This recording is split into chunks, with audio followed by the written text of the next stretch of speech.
Good afternoon, Barbadians. I wanted to do something unusual today. We have one of our very own visiting us this week, Tyrone Mings. Tyrone is a proud Barbadian descendant. You may know him from Aston Villa, you may know him from British football. I want to know him not just from those, but also as a proud Barbadian. And he has come home for a few days again. He's been here before a few times. And I wanted him to start to share with especially young Barbadians. We do a lot of press conferences and a lot of press briefings, and we do it for mainly adults who are interested in hardcore items. But I felt that it was important now for us to start to talk to our young people who have aspirations. As I move through the school system, I would say that 1 in every 4 young boys and probably 1 in every 6 or 7 young girls tell you about wanting to be a professional athlete, and in particular, football or cricket. And I felt, therefore, that hearing you speak about your experiences, it wasn't a straight line for you. I'm very impressed by your resilience, your persistence, your focus, and I felt that what could be the greatest gift that you could give to the young people of Barbados? And quite frankly, it's just sharing your story, Tyrone. And with us, I also have the new Minister of Sports, Dwight Sutherland, the Honourable Dwight Sutherland. And I've asked him to come because he is the one who's going to be on the front line most days for us, making sure that you can get your dreams to be the best that you can be. And as we've always said, sportsmen and artists are global citizens. I've not heard many people complain about difficulties in getting work permits for sportsmen and artists to do what they have to do the world over. So I hope that this conversation and these opportunities can inspire you, but also will allow Dwight and his ministry to be able to create the conditions that will make it easier for you to make yourself a very popular and a very efficient and competent sportsman, but more importantly, to bring honor and glory to the people from whom you come, Bajans. Tyrone. Prime Minister, thank you very much. It's good to be here. The best thing I can do for the island as it is at the moment and within this conversation is just to probably share my story and share my experiences. I didn't grow up on the island, but I've been through a different path, an alternate path to get to where I am today. And my path started in academy football, so I feel like I was already in England. I had a pathway which I thought I was going to go down.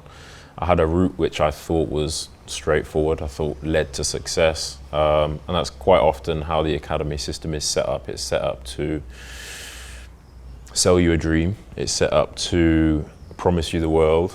And if that doesn't go in the direction that you anticipated, you're very much cast aside, and there's very little opportunities elsewhere, which disappointed me, of course. I was at Southampton from the age of 7 to 16, and got to the age of 16 and was no longer deemed tall enough, actually. I sit here today at 6'5", tall enough. Are you a 6'5"? 6'5". I mean, I was at 16, I was 5'8".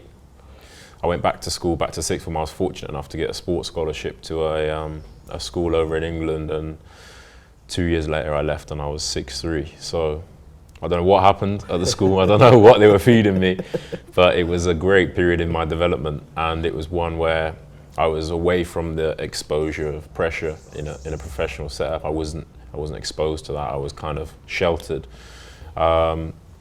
And I guess my football journey really only started when I left school. I left school at 18, which is quite late. Most players that you see today in the Premier League or in professional football made their debuts at 16, 17 in the first team. So I was already a couple of years behind, and I just went out into the wide world and got a job and learnt the ropes about everything that is nothing to do with football. I mean, I had to write a CV, I had to get a job. I went and worked in field sales, out door-to-door selling. I worked in a pub, I worked as a mortgage advisor for 11 months.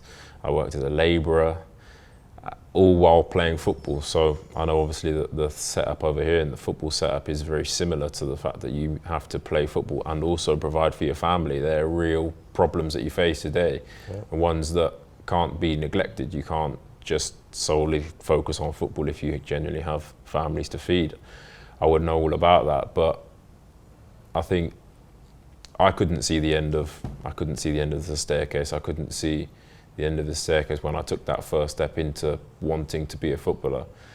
I just had to go out and hope that when the opportunity presented itself, I'd done everything I could to prepare that I would take the opportunity. And the opportunity came for me when I was playing lower league football. I was afforded the opportunity to go to Ipswich and try out.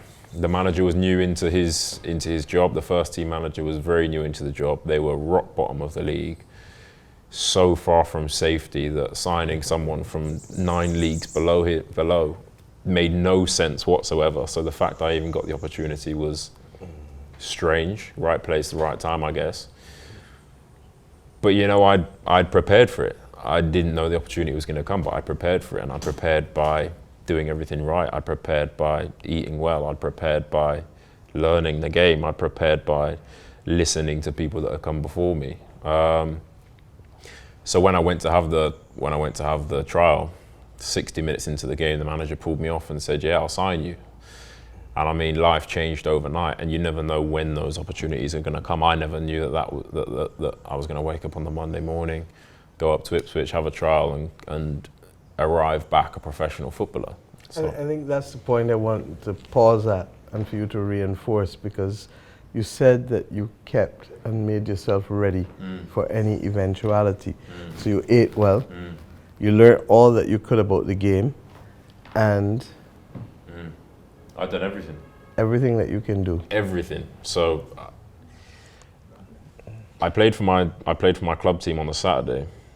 I went to get physio on the Sunday, knowing full well that I had a trial on Monday. But had I have got that trial on Monday and neglected my nutrition or diet or sleep or just general well-being, even mental well-being, if I wasn't mentally in the right place to go and try out, there's no way my character would have been able to shine through. And I think that's genuinely what got me the contract. Mick McCarthy, who was a manager at the time, loves honest players, loves mature players. And I went there and I just gave it my all. And I think my character and my personality came through. And he's seen that I was somebody that could hold my own. He's seen that I was somebody that could mix it with current professionals. And I was just a mortgage advisor at the time. There was no reason for me to go there and excel. There was no reason for me to go there. On paper, if you looked at me against any other players, there was no reason that I would go there and make any form of impact.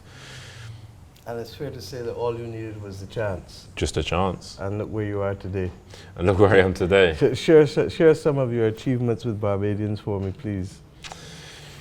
Well, I mean, my biggest achievement absolutely is making my debut for England. And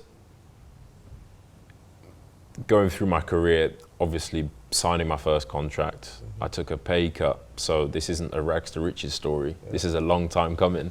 Say that again for people too, because very often people see only the glamour.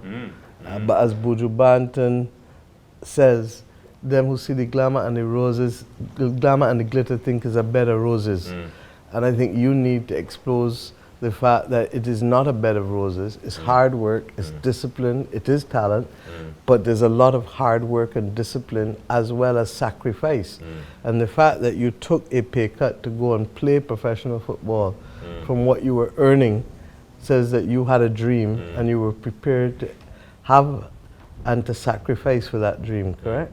Absolutely, it was all in the dream for me, and short-term gains of trying to go in and negotiate what they were offering me was nothing compared to the long-term satisfaction that I would have got from getting to where I am now. I mean, I look back at the contract that they gave me. It was nowhere near market rate for what I should have been earning. But that wasn't the important thing to me at the time. It was the chance. It was the fact that I could get in the building. I could build on my experience. I could learn more. I could play more.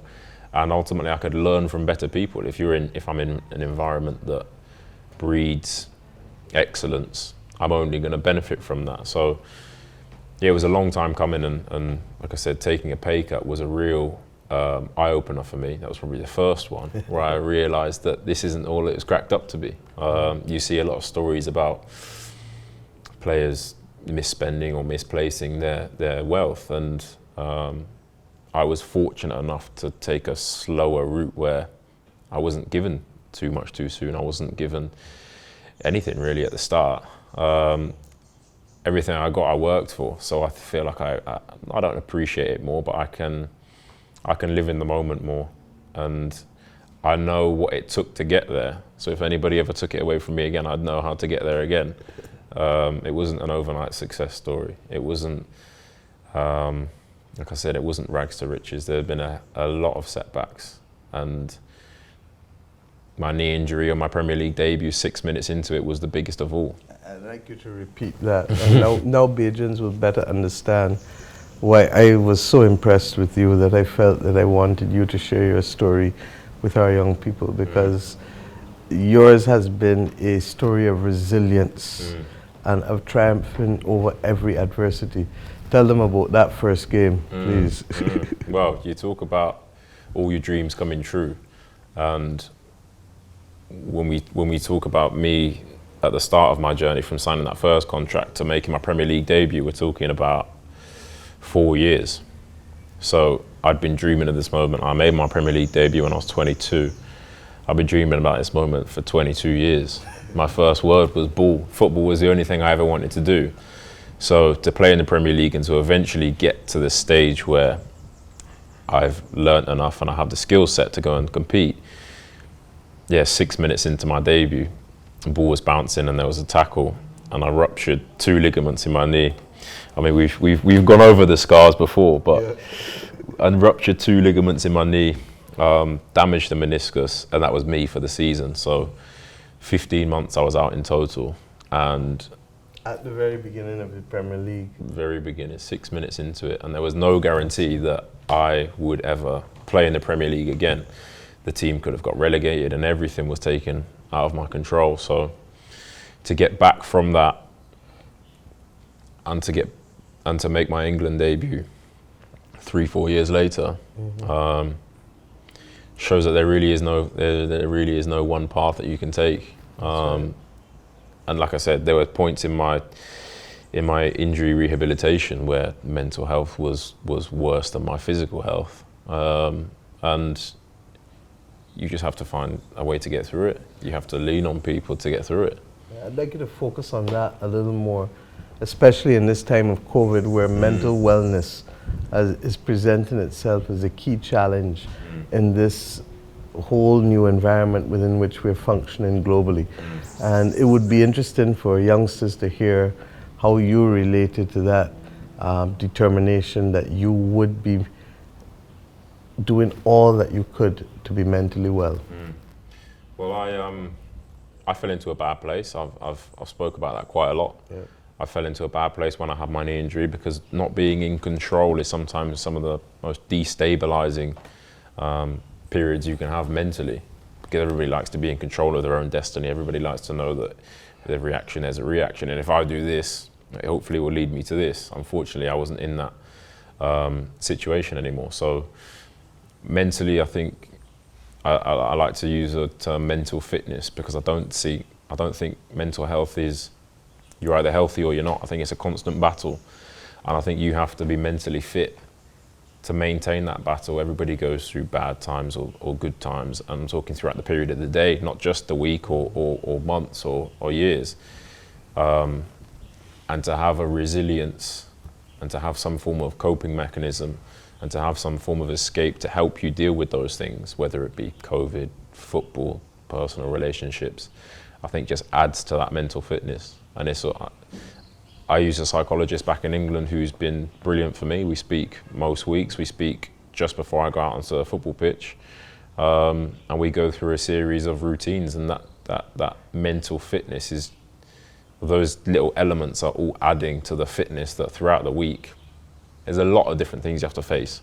Whether you're Prime Minister, whether you're a sports minister, whether you're a professional footballer, whether you work in an office, whether you're a fisherman, everybody has their own problems. Yeah. And I think the better you can manage them, I guess the more effective you are. The more effective you are in what you have to do. Yeah, I mean, my job is to play football, and I'm only judged in 90 minutes. I'm only judged on what I do on the pitch. So we have to find a way throughout the week to deal and overcome different problems. That's no different to anybody else. It's no different to whether you're a youngster, whether you're playing cricket, whether you're working in a normal job. I think that the important point here is that there is no stigma associated with wanting to be both physically fit and mentally fit. And that's part and parcel of the equation. You know, we have a culture in the Caribbean that's very much for boys especially. Oh, don't cry, be a man, stand up, this. That tries to denude and to take away all of the natural emotions that human beings have in pursuit of an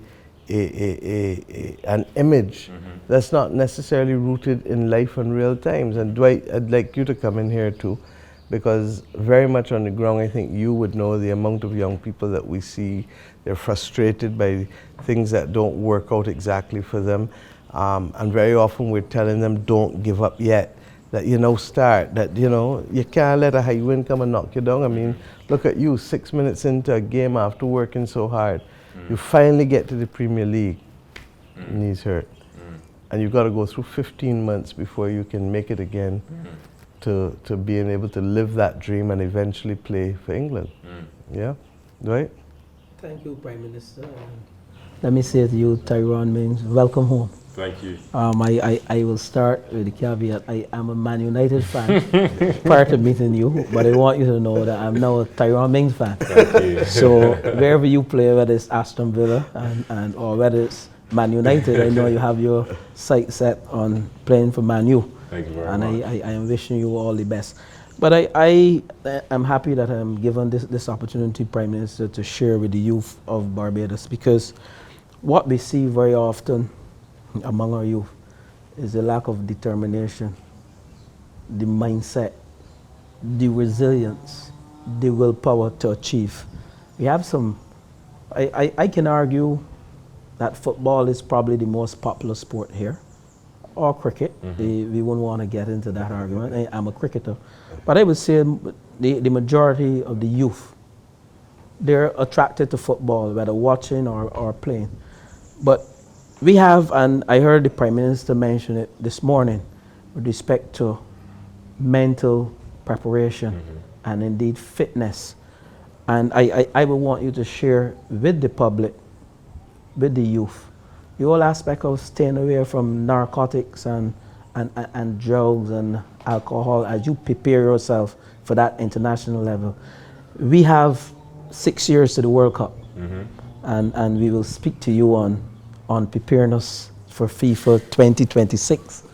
But I would like you to share with the youth why staying away from these drugs is so important in terms of building careers as sportsmen and also building out a sports industry in this country and leaving these shores to indeed earn a living from sport. So I would like you to share with us, because we had the conversation this morning, and it would be good for you to share with the public why we have to stay fit and why mental health is very important and why the use of drugs with sports can retard your progress. So share with us. Of course, yeah. I mean, we spoke about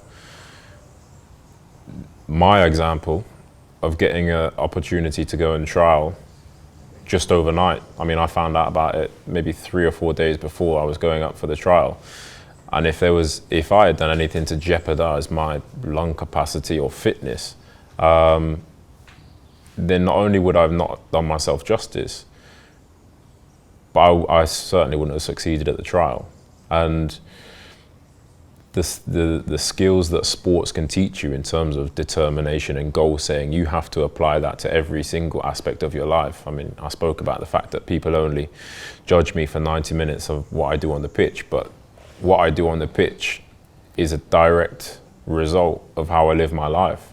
And of course, when I was growing up, there were opportunities for me to drink or stay out late or do what my friends were doing, but I had a dream and I had to take responsibility for what I was doing at that time. And regardless of the people that were doing things that were perceived as cool at the time, that's their choice. I have no problem with that. But I had bigger dreams for myself, and I always knew that there was something out there for me, which I didn't know what it was at the time. I wanted to play football. I always knew that I wanted to play football, but I just wanted to know that if I never played football, it wouldn't have been through the want of trying, and it wouldn't have been through any self-sacrifice, or I would have done everything that I possibly could to give myself the best chance of succeeding. And I think having a Prime Minister like you and a Sports Minister like you, I think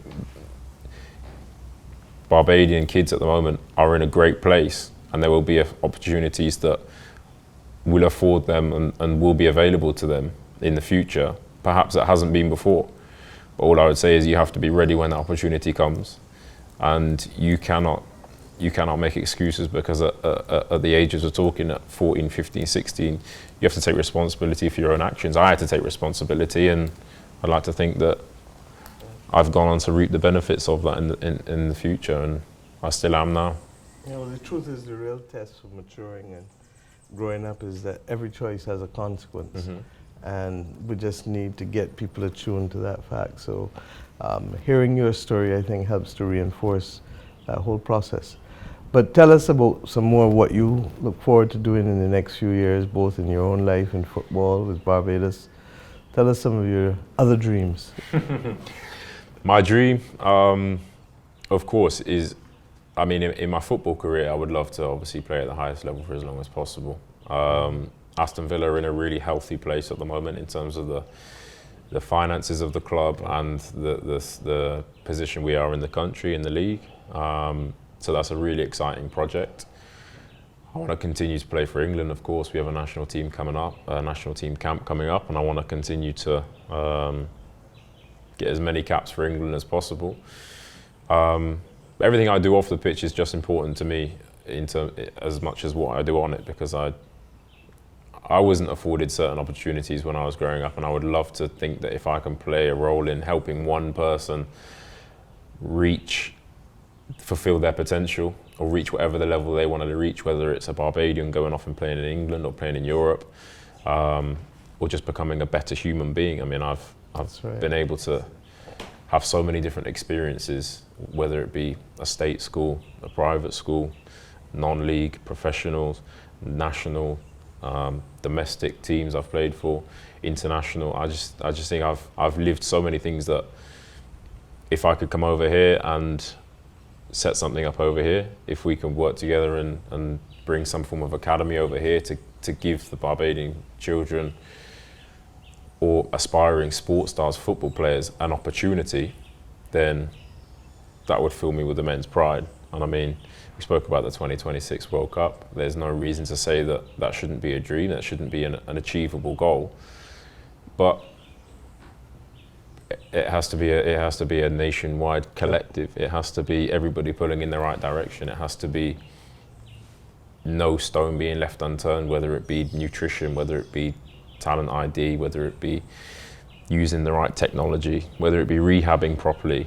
There are so many different things that go into it to make the 90 minutes that you have as a team successful, that it's exciting.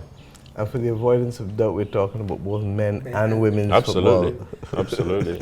The women will be 2027. Yeah. Yes, excellent. Last year I had the opportunity to be able to be there at the opening of the women's football team World Cup football tournament. And I certainly look forward to that. I tell the story often that the first visitor that I met with as Prime Minister of Barbados after we swore in the cabinet is the Secretary General of FIFA. Mm-hmm. So I think that has kind of put football both in my past and my future. So I look forward to that. But you have a number of academies in the UK, don't you? I do, yeah, which are for men and women. Please tell us about it. They're for men and women, boys and girls, and over in England we try and educate not only on what happens on the pitch but also what happens off of it. We try to create upstanding citizens within the community that also are good footballers. Football really isn't the be-all or end-all, whether you want to be a professional, whether you don't. If you get to make it, great. The percentages are very slim. That doesn't mean that it's not achievable. But what you're left with if you do or whether you don't play football, you have to be a role model in your community. You have to be a citizen that people want to be alike. And you have to be able to engage with other people. That's what makes you a good teammate. Football is a team game, unfortunately. As much as you want to be an individual, and your success ultimately is determined by how good you can function as a team. And of course, that exceeds past football, that exceeds into life. But yeah, over in England, we've got 7 different sites across 2 different cities, and our whole ethos is based around that. It's based around being great footballers, but also being great people, and not being under too much pressure from too young of an age, because it starts from 6 in England, and at 6, 7, 8, 9, 10, you're far too young to know what you want to do. You're far too young whether you know if you're going to play football or not. So if we can create better rounded individuals and more whole and complete people, then we're half the way there. Yeah. Any other questions, right? I would just want to say to Tyrone, and indeed I like the holistic approach. We have the Barbados Football Association, and we have a FIFA regional rep here, Caribbean and Latin America. And indeed we would want to partner with our very own to develop not just football, but to develop global citizens. Mm-hmm. And I am impressed not only with your footballing skills and your football techniques and your football, what I call profile, but I'm also impressed with the whole vision to work with the youth to create better human beings and global citizens, not only to function on a football field, but that you can take those life skills with you. And that is what I'm impressed with your academy. Could you tell us what a day or a week would be like in terms of those young kids coming to the academy, if it's just football or if it's life skills being taught? Could you tell us? Yeah, I guess initially, over in England, it's not one or the other. So you don't have to leave your club team to come and train with us. They're evening sessions. So if over here it was either a centre of excellence based thing where we partnered with a school to try and get it included in a curriculum and try and get the extracurricular activities to be based more around wanting to be a footballer, that's one thing. But we would never want to take away from the academics. We would never want to take away from what people are already doing in terms of their schooling. I think sometimes that's a mistake that we make over in England, trying to funnel people down a footballing route too early. I mean, 13, 14, they're getting taken out of school for a day to try and hone their footballing skills. But then they get to 16 and they're turfed aside and they've lost a day of school for the last 3 or 4 years. So we wouldn't take away from what they're doing. It would just be a whole education program around really me talking from my experiences and feeding that through the coaches and feeding my passion into wanting to help on the ground level, feeding that into the kids and for aspirational footballers. Like I said, both men and women, people will want to know what it takes. People will want to know how to get there, and people will also want to know that there is an opportunity and there is a route. I think being drawn towards a goal is a lot more powerful than being pushed towards it. And if we can create opportunities and if we can educate you about the good and the bad, then I think people can make a more educated decision about whether they actually want to enter down that route or not. And if they don't, hopefully there'll be better people for it anyway. How involved are the parents in the kids' football development and in the academy? How involved are the parents? Yeah, so a big reason we set the academy up is because kids are exposed to a lot of pressure from a lot of different directions at really young ages. it's in football academies, it's almost sold as a dream that you go through the academy and you make your debut for the first team, and parents are sometimes sold that dream, and they then create too much pressure for the child to really thrive in an environment that is enjoyable. So we try and stay away from the parents being involved too much, because without being too disrespectful to the parents, if it was their job to coach the kids, then they would be coaches. So sometimes we have to leave the coaches to do the coaching job the same way I wouldn't want to tell any of you how to do your jobs. And you have to, as a parent, I think I'm a parent myself, I think you have to just guide your child in whatever direction they want to go. Being too pushy or too tunnel vision or too narrow-minded is only may lead the kid to failure in the future, or feeling like a failure just because they didn't fulfill your dream. So we try and remove the parental element out of it. Of course, we still have them involved. Of course, they would still be involved in the education of what it takes and in the education of nutrition. Because if we're talking to aspirational footballers, everybody has to be included. The parents have to be included, but they just can't be too involved. I want to thank you. Thank you. I'm sure you didn't come to Barbados to do all this talking. There are 2 points that I want to make very quickly. You know, I'm impressed, so impressed by youngsters like yourself, young people like yourselves and Rihanna, who take the best of the Barbadian spirit and merge it with the excellence that you're reflecting in your respective disciplines. So it's not just about the music or the sports or the business, but it's also about the values that underpin it. Mm-hmm. And to hear you speaking just now about developing the total person and the need for mental fitness, or to see Rihanna as she deals with including every shade in her makeup, or ensuring that every size is reached by her lingerie company, speaks to a level of inclusiveness, speaks to the importance of individuals and people-centered development. And those are the things that Barbadians feel strongly about.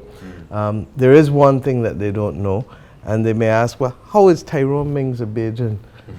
Who's Mings? And those are the questions that they'll ask. Your great uncle was the Bishop of Barbados, Rufus Broom, correct? I say that to let people know that he's well anchored. Well anchored as a Bajan, so believe you me. But I really want to thank you. I want to encourage you. I know that you are in discussions with the Minister of Sports and the Ministry of Sports with respect to what you can do with an academy. We've had entities here like Brewster's Trust who've done a hell of a lot of work for us developmentally, along with the Barbados Football Association and FIFA. And if you can come and add to that mix and to create opportunities for young Barbadians that are not there, then my brother, you have done well by your country. Thank you very much. I'm sure we will. I'm sure we will. Thank you. No, Thanks for having me. And thank Dwight for joining me for this conversation. And as Dwight quite correctly said, I suspect that you'll see a lot more Aston Villa fans around Barbados on a Saturday now. Yes. Thank you so much. Thank you. Thank you, Tyrone. Thank you, Dwight.